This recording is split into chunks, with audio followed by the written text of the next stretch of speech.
Hello, today I'm in DS5.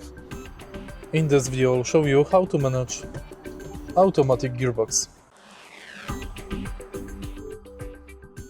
In the beginning, press brake. Take a look in the center of the car. To switch from parking to reverse, push the gearbox right downwards. Next, pull the lever to select neutral, pull it again to select drive, and if you want to manually change gears, push it left, and you can switch gears manually by pushing the gearbox forward or backwards.